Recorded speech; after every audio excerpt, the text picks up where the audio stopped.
అలాగే మీడియా మిత్రులు కూడా వచ్చి చూసినట్టున్నారు. యాత్ర తొలిగా ముందు వచ్చిన సినిమా, దాని తర్వాత యాత్ర 2, ఈ సినిమా చూసినప్పుడు అంతా కాంటెంపరీ అంటే ఈ మధ్య మన కళ్ళ ముందు జరిగిన చరిత్రే కదా. రాజశేఖర రెడ్డి గారిది అంటే ఆయన 30 ఏళ్ల రాజకీయ అనుభవం, ఆ తర్వాత ముఖ్యమంత్రి అయిన తర్వాత ఆయన 5 ఏళ్ల పాలనలోనే కోట్లాది మందికి దగ్గర కావడం, అందువల్ల ఆయన నాయకుడిగా ఎట్లా ఎదిగాడు అని తెలుసుకోవడానికి అందులో ఒక తెలియని కథ కానీ జీవితం గురించి కానీ తెలుసుకోవచ్చని అనిపించింది. ఈ సినిమాలో వస్తున్న పార్ట్ అంతా మన కళ్ళ ముందు జరిగింది కదా అని చాలామంది మిత్రులు కూడా అడిగారు. మరి ఏం కొత్త ఏముంటుంది, మనకు తెలిసిన చరిత్రే కదా ఇది. కానీ వచ్చిన తర్వాత దాదాపు అందరూ భావోద్వేగానికి గురయ్యారు. ఎందువల్ల అంటే రేపటి నుంచి థియేటర్లలో చూసేవాళ్ళు కూడా లక్షలాది మంది ప్రేక్షకులు కానీ అందరూ అవుతారు. ఎందుకు అవుతారంటే మనకు తెలియని ఫిక్షన్, ఒక కథ చూడడం వేరు, తెలిసిన మనుషులు, కోట్లాది మందికి తెలిసిన మనుషుల గురించి జ్ఞాపకాలు గుర్తుకు రావడం. మనకు కోట్లాది మందికి తెలిసిన వ్యక్తులు ఎందుకు అంటున్నానంటే రాజశేఖర రెడ్డి గారి గురించి కానీ, ఆ తర్వాత జగన్మోహన్ రెడ్డి గారు ఈరోజు దాదాపు రాష్ట్రంలో వాళ్ళందరూ కూడా ఏదో ఒక సమయంలో కలిసి ఉండడమో లేదా వాళ్ళ నుంచి మేలు పొందినామని అనుకోవడము, మాకు స్వయంగా తెలుసు అని చెప్పుకోవడము. రాజశేఖర రెడ్డి గారి నుంచి ఎక్కువ వినిపించేది, ఇప్పుడు జగన్మోహన్ రెడ్డి గారి గురించి కూడా వినిపిస్తుంది. కాబట్టి ఆ జ్ఞాపకాలన్నీ వస్తాయి, అవన్నీ గుర్తుకొస్తాయి. అవి వచ్చినప్పుడు కలిగే భావోద్వేగం ఈరోజు థియేటర్లో అంతా కనిపించింది. ఇక్కడ వచ్చిన వాళ్ళలో రేపు రాష్ట్రం అంతా కూడా అది కనిపిస్తుంది. మనసున్న మనుషులు మన కళ్ళ ముందే దేవుళ్ళలాగా మారిపోవడము, లేదా శాశ్వతంగా గుర్తుండేంతగా చరిత్రలో నిలిచిపోయే రకంగా అందరి అభిమానాన్ని చూరగొనడము మన మధ్య ఉన్న వ్యక్తులు చేసినప్పుడు ఆదర్శప్రాయులు అవుతారు.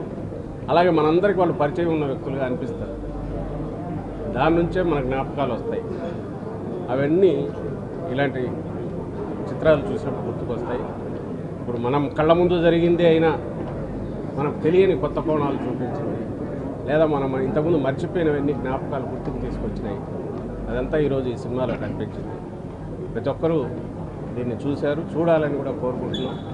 ఎందుకంటే రాజకీయం అంటే కేవలం అదేదో ఎత్తులు పై ఎత్తులు కాదు, ప్రజల మన్ననలు పొందగలిగితేనే, ప్రజల్లో మమేకమైతేనే అది నిజమైన రాజకీయం అవుతుంది.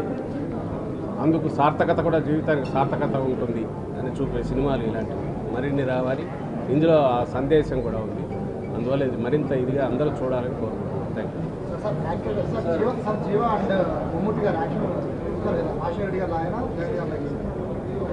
అవన్నీ చూసి మీరు చెప్పాలి, మీరు కూడా చూశారు కదా.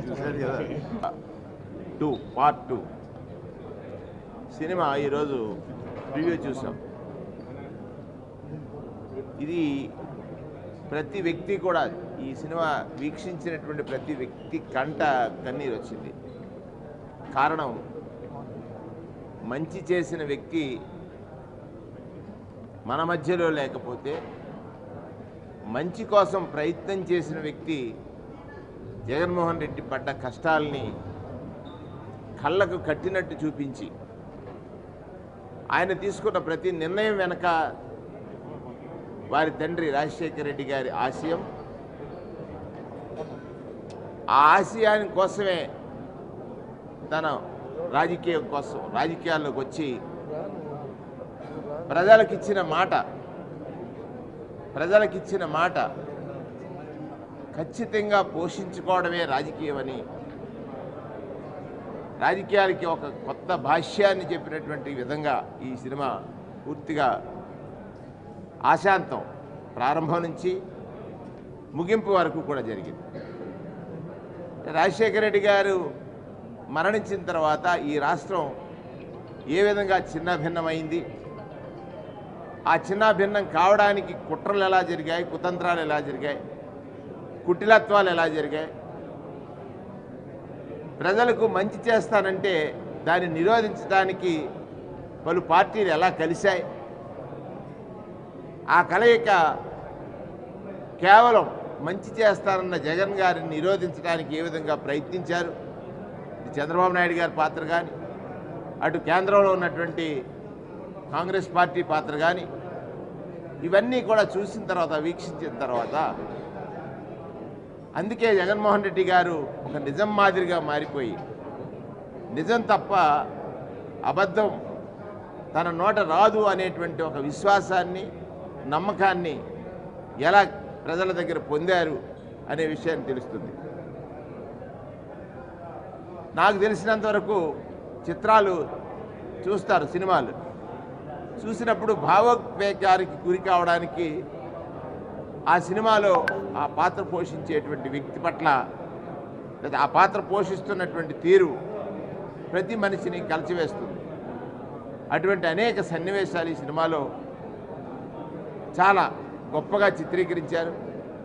రాజశేఖర రెడ్డి గారి మరణం కానీ, జగన్మోహన్ రెడ్డి గారు పార్టీ పెట్టేటప్పుడు పడినటువంటి కష్టాలు కానీ, పార్టీ పెట్టిన తర్వాత ఆయన పట్ల ప్రజలు చూపించినటువంటి ఆప్యాయత, ప్రేమ కానీ, అన్నిటికంటే నమ్మకం కానీ, ఆ నమ్మకాన్ని నిలుపుకోవడానికి ఆయన చేసినటువంటి ప్రయత్నాలు కానీ, ఆయన చేసిన సుదీర్ఘ పాదయాత్ర కానీ, ఇవన్నీ కూడా కళ్ళ కట్టినట్టు చిత్ర దర్శకుడు, చిత్రంలో పాత్రలు కూడా అంత చక్కగా నిలిచాయనేటువంటిది స్పష్టం.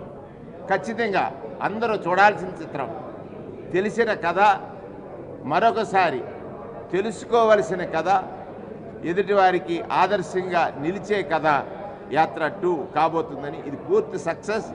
ఎందుచేతనంటే ప్రతి మహిళ, చదువుకున్న బిడ్డ, విద్య ఏదైతే ఫీజు రియంబర్స్మెంట్ లాంటి పథకాలు పొందినటువంటి ప్రతి వ్యక్తి ఈ చిత్రాన్ని చూసి తీరాలి. ఎందుచేతంటే యువత రాజకీయాల్లోకి వచ్చేటప్పుడు నమ్మకం ఏ విధంగా కలిగించిన నాయకుడు జగన్మోహన్ రెడ్డి గారు అయ్యారో తెలుసుకోవాలని అంటే ఖచ్చితంగా ఈ చిత్రాన్ని అందరూ చూడాలనేటువంటిది నా యొక్క అభిప్రాయం.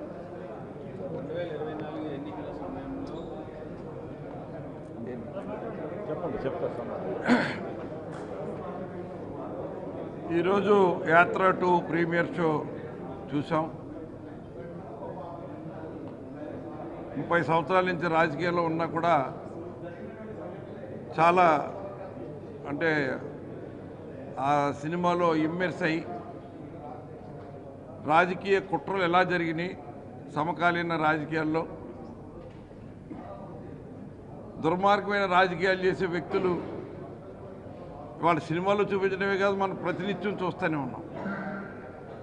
ఒక సత్యానికి ఒక దుర్మార్గానికి ఎంత తేడా ఉందన్నది చాలా కళ్ళకు కట్టినట్టుగా సినిమాలో చూపించడం జరిగింది.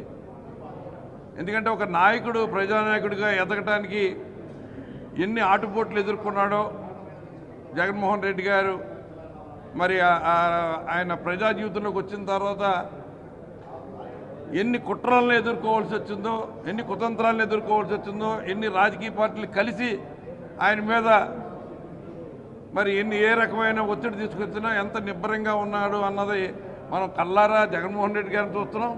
సినిమాలో మరింత మరి మనకి మనసుకు హద్దుకునేలాగా చూపించడం జరిగింది.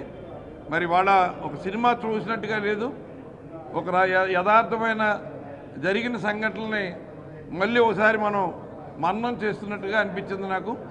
ఎందుకంటే ఆయన పట్ల అప్పుడు కాంగ్రెస్ పార్టీ అధినాయకత్వం మరి ఎంత కరుడు కట్టిన మరి దుర్మార్గమైన చర్యలు తీసుకుని ఆయన్ని జైల్లో పెట్టారో, దానికి ప్రతిపక్ష నాయకుడిగా ఉన్న చంద్రబాబు నాయుడు ఏ రకంగా కుట్ర పన్ని చేతులు కలిపాడో, అంటే ఒక యువకుడిని ఎదుర్కోవటానికి అంత కుట్ర పన్నిన ప్రజల హృదయాల్లోంచి వచ్చిన నాయకుడిగా ఆయన ఎదిగిన తీరు, ఆయన నాయకుడిగా ఎదిగి మళ్ళీ యాత్ర 2 ఆయన పాదయాత్ర చేసి ప్రజానాయకుడిగా ఎదిగి ముఖ్యమంత్రి అయిన విధానాన్ని మాత్రం చాలా అద్భుతంగా తీశారు. అందరికీ నమస్కారాలు. యాత్ర 2 చూసినప్పుడు అందరం కూడా చాలా ఫీల్ అయినాం. జగనన్న ఇంత కష్టపడ్డాడు, మనం తెలుగుదేశం మీద తొక్కేసేటప్పుడు జనాల్లో కూడా పోయేది కాదు. ఈ సినిమా చూసినాక ఎవరైనా మిస్ అయింటే వాళ్ళకు కూడా కన్నీళ్ళు వస్తాయి. నిజంగా పైనున్న రామారావు గారు, పైనున్న కృష్ణ గారు అప్పుడు ఈనాడని తీశాడు రామారావు గారి మీద. ఈరోజు రామారావు గారు పైన నుంచి కూడా ఖచ్చితంగా ఈ సినిమాలో సన్నివేశాలన్నీ కూడా మనిషిని మనం హార్ట్ని తాకినట్టుగా, నిజంగా హీరో అంటే 4 డ్యాన్సులు 4 ఫైట్లు చేసి హీరో అయిపోతాడు. కానీ రాజకీయ నాయకుడికి ఎన్ని లక్షల జనాలు రావాలంటే ఎంత కష్టపడాలి. జైల్లో ఆయన పొనుకున్న సన్నివేశం చూస్తే కన్నీళ్ళు వచ్చినాయి.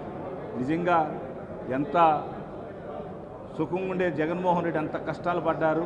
అయినా ఈ దేశాన్ని ఉన్న రాజకీయం సోనియా గాంధీ ఎదిరించి నిలబడి ఆయన ఏదైతే తండ్రి మాట ఇచ్చినాడో ఆ మాటని తప్పకుండా ఈరోజు అన్ని పథకాలు కూడా చేస్తూ ఉన్నాడు.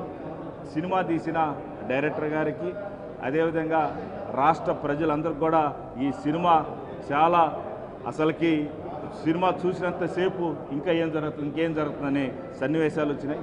ఇది సూపర్ హిట్ అయింది, డబుల్ హిట్ అయింది. యాత్ర 1 కన్నా యాత్ర 2 ఇంకా కూడా బాగుంది.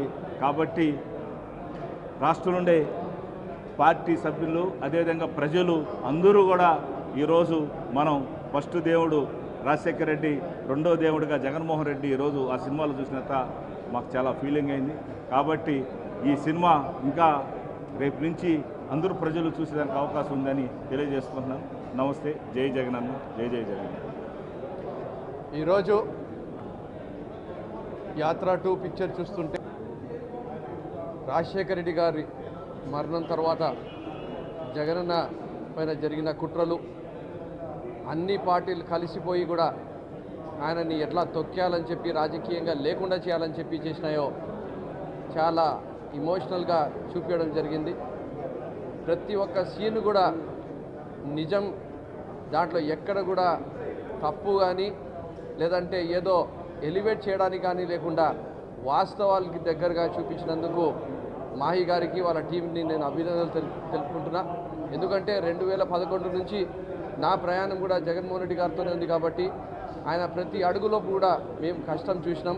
ఆయన 14లో గెలవనప్పుడు కూడా 18 సీట్లు పోటీ చేసినప్పుడు కూడా, ఆయనకు జైలుకి పంపించినప్పుడు కూడా, జైలు నుంచి ఆయన రిటర్ను లోటస్ పాండ్కు వెళ్తున్నప్పుడు కూడా, అంటే ప్రతిదీ కూడా ఒక హీరోస్ వెల్కమ్ ఏదైతే ఉండిందో ఆయనకు, ఎప్పుడు కూడా నిత్యం కూడా లక్షలాది కోట్లాది మంది ఏదైతే ఆయన కోసం వచ్చారో ఆ 9 సంవత్సరాల్లో ఆయనకు రాజశేఖర రెడ్డి బిడ్డగా ఏ రకంగా అయితే ఆదరించారో ఆయన అదే విధంగా కూడా మాట పైన నిలబడి ఎన్ని ఇబ్బందులు ఉన్నా, ఎన్ని కష్టాలు వచ్చినా, ఎన్ని సమస్యలు వచ్చినా, ఎంతమంది శత్రువులు ఏకమైపోయినా ఆయన మాత్రం నమ్ముకున్న సిద్ధాంతానికి, రాజశేఖర రెడ్డి గారి ఆశయాలను ఎలా ముందుకు వెళ్ళారని చెప్పి చాలా చక్కగా ఈ పిక్చర్లో చూపించడం జరిగింది. కాబట్టి నేను ఆంధ్రప్రదేశ్ రాష్ట్ర ప్రజలకు, అలాగే యావత్తు ప్రపంచంలో ఉండే తెలుగు ప్రజలకు కోరుకుంటున్నా, it's a must watch picture. ఎందుకంటే ఒక నాయకుడు ఎలా ఉండాలి, అతను ఎలా నడవాలి, ఎలా నడిపించాలి, ఎలా ఓడిపోయినప్పుడు ఉండాలి, ఎలా గెలిచిన తర్వాత ఉండాలని చెప్పి చూపించిన పిక్చర్. కాబట్టి ప్రతి ఒక్కరు కూడా చూడాలని చెప్పి మనస్ఫూర్తిగా కోరుకుంటున్నాను. అందరికీ నమస్కారం. ఆ రోజు మహానేత రాజశేఖర రెడ్డి గారు చనిపోయిన 600కు పైగా కుటుంబాలు, ఆ కుటుంబాలని పరామర్శిస్తానని జగనన్న పావురాలగుట్ట దగ్గర మాట ఇచ్చాక ఆ మాటను నిలబెట్టుకోవడం కోసం ఎన్ని కష్టాలు ఎదురైనా కాంగ్రెస్ అధిష్టానాన్ని ఎదిరించి ఆ కష్టాలు పడుతూ ఆ మాటను నిలబెట్టుకున్నారు. అలాగే వైఎస్ఆర్ గారి ఆశయ సాధన కోసం ఈ కష్టాలన్నింటినీ కూడా ఎలా భరించారు చాలా చక్కగా వివరించారు. అలాగే 2014 ఎన్నికల టైంలో అబద్ధ హామీలు ఇచ్చి చంద్రబాబు నాయుడు గారు గద్దెనెక్కితే ఒక అబద్ధ హామీ అనేది రైతు రుణమాఫీ లాంటిది నేను ఇవ్వను, నేను ఏది చేస్తాను అదే చెప్తాను, అదే హామీగా ఇస్తాను అంటూ జగనన్న ఏ విధంగా నిలబెట్టారో చాలా చక్కగా చూపించడం జరిగింది. అలాగే ప్రజల కోసం ఆ రోజు జగనన్నని జైల్లో పెట్టిన 16 నెలలు జైల్లో పెట్టినా కూడా వెనకడుగు వేయకుండా ప్రజల పక్షాన ఏ విధంగా నిలబడ్డారో కూడా చూపించారు. అంతేకాకుండా ప్రతిపక్ష నాయకుడిగా జగనన్న ఉండేటప్పుడు 23 మంది ఎమ్మెల్యేలని చంద్రబాబు నాయుడు గారు కొనేయడం, అలాగే అసెంబ్లీలో జగనన్నకి ఎన్నో కష్టాలు గురి చేస్తే ప్రజల్లోనే నేను తేల్చుకుంటాను అని చెప్పి ప్రజా సమస్యల కోసం పోరాటం చేస్తాను ప్రజల్లోనే తిరిగి అని పాదయాత్ర చేయడం, పాదయాత్ర టైంలో ఎండనక వాననక చలనక అలాగే తేనెటీగలు కుట్టేసినా కూడా ఎన్ని కష్టాలు ఎదురైనా పాదయాత్ర ముందుకే నడిచి ప్రజల కష్టాలని తెలుసుకోవడం ఇవన్నీ కూడా చాలా చక్కగా చూపించడమే కాకుండా తనని నమ్మిన వాళ్ళకి ఏ విధంగా ఉన్నత స్థానంలో కూర్చోబెడతారు అనేది కూడా ఈ మూవీలో చాలా చక్కగా చూపించారు. ఓవరాల్గా తీసుకుంటే జగనన్న తాలూకా ప్రస్థానాన్ని హార్ట్ టచింగ్గా చాలా చక్కగా వివరించడం జరిగింది. నిజంగా సినిమా అద్భుతంగా ఉంది. ఇలాంటి మాట తప్పని మడమ తెప్పని నాయకుడి వెనక పనిచేస్తూ ఉన్నందుకు నిజంగా చాలా గర్వంగా ఉంది. ఎందుకంటే 2010 నుంచి కూడా జగనన్న వెనక నడుస్తూ ఉన్నాము. ఇంత గొప్ప నాయకుడి వెనక పనిచేస్తున్నామని మేము గర్వంగా ఫీల్ అయ్యేట్టుగా ఈ మూవీ ఉందని తెలియజేసుకుంటూ నెక్స్ట్ పార్ట్లో ఖచ్చితంగా ఆ రోజు తీసుకుంటే 2019లో జగనన్న ఏమి చేస్తానో చెప్పి 151 సీట్లు తెచ్చుకున్నారు. ఈ 5 ఏళ్లలో అన్ని హామీలు 99% హామీలు అమలు చేసి ఒక గొప్ప ముఖ్యమంత్రిగా నిలిచి ఏమి చేశానో చెప్పి ఖచ్చితంగా 175కి 175 సీట్లు తెచ్చుకుంటారు. దానే యాత్ర 3గా రావాలి అని మనస్ఫూర్తిగా కోరుకుంటూ సెలవు తీసుకుంటున్నాను. జై హింద్. యాత్ర 2 ప్రీమియర్ షో ఈరోజు ఇక్కడ ఏర్పాటు చేశారు. వైఎస్ఆర్ కాంగ్రెస్ పార్టీ ఎమ్మెల్యేలు, ఎమ్మెల్సీలు, నాయకులు, అలాగే మీడియా మిత్రులు కూడా వచ్చి చూసినట్టున్నారు. యాత్ర తొలిగా ముందు వచ్చిన సినిమా, దాని తర్వాత యాత్ర 2